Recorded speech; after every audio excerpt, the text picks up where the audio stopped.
The asset management policy isn't just something behind glass outside the CEO's door. Its purpose is to connect asset management with the organisation, its purpose, its mission, its objectives.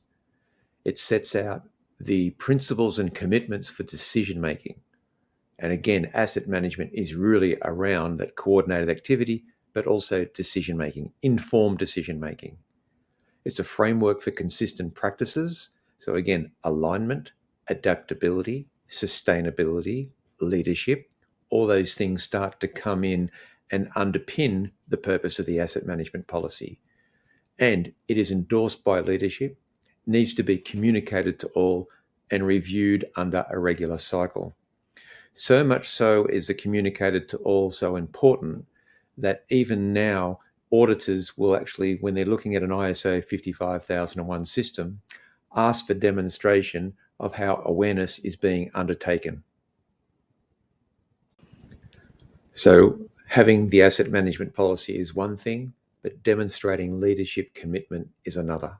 So the risk here is, of course, the policy does exist, but without real backing or even real understanding from leadership. It is so important. The policy isn't just there to say we do it. The policy is there to say why we do it and why we stand behind it. So again, we need to ensure that leaders are actively supporting, they're sponsoring it, communicating it, and even demonstrating the policies in practice. And that could be everything from a meeting, a forum, a reminder, and even onboarding new workers is a great way to convey leadership commitment to the asset management policy. Okay, we may have considered the policy itself, leadership commitment, but we also need to be able to measure the awareness and understanding that staff have in relation to that policy. The real risk here is that they don't know the policy exists or they don't see how it applies to their role. You could run a communication campaign.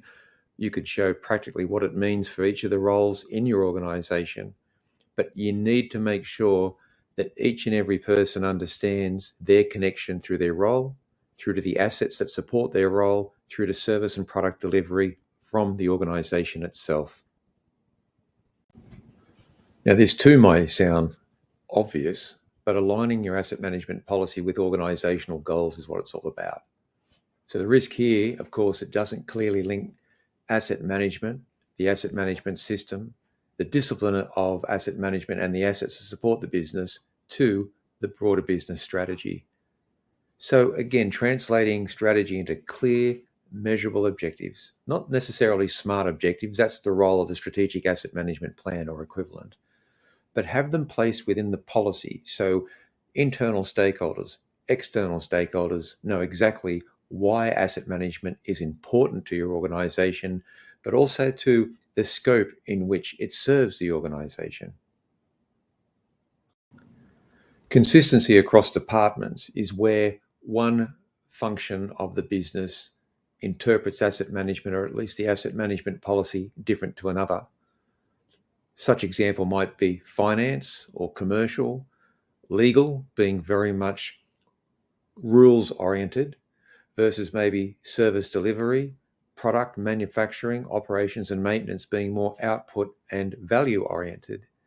We need to make sure that the different functions interpret the asset management policy, not necessarily purely equally, but they understand at least what it means for them. So again, coming back to that cross-functional sessions, it only needs to take an hour or an introduction at a meeting, quarterly meeting, annual meeting, whatever it is, to get people to play back what they think the asset management policy means, because that will also guide you and upper management as to what training, awareness, communication, and engagement is needed. Unfortunately, sometimes we leave it to the last minute and the policy review is done in the moments leading up to a major audit. Or we have to really look at it from the perspective of adaptability to a changing context that the organization is facing. But the risk really does becomes outdated. It gets dust on it. People don't really engage with it, don't have any faith in it. And that's why it really is important that you have periodical reviews, changing a subtle word here and there, reflecting a latest strategy, reflecting the change of maybe your customer base, your products, your services, because that will get people to understand that it is a living and breathing artifact, not just a document. Cultural adoption really refers to how the business, the different areas of the business, adopt the whole premise of asset management.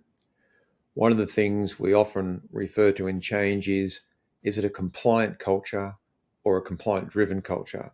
A compliant culture will not ask questions, will typically just do what it needs to do, and that's it. Limited innovation, very risk averse.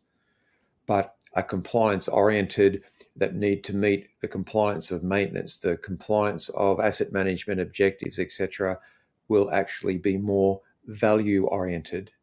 So again, those that are going to interpret the asset management policy need to look at it through a more broader lens. So again, whether that's around, you can remedy that through storytelling, how a role relates to the policy, role modeling, personas, stakeholder groups, etc. But also to coming back to whether you have an annual PDP process in HR, that can also be a great way to measure the effectiveness of your asset management policy. So obviously, this Section 2.1 asset management policy of the landscape is a direct correlation back to 5.2 in the ISO. There's no real surprise here around asset management policy. So whilst there are some global forum elements that can go to multiple ISO, generally speaking, this is a one-to-one relationship. So in summary, the asset management policy is simply a compass that guides asset-related decisions in an organisation so that they align with missions and goals.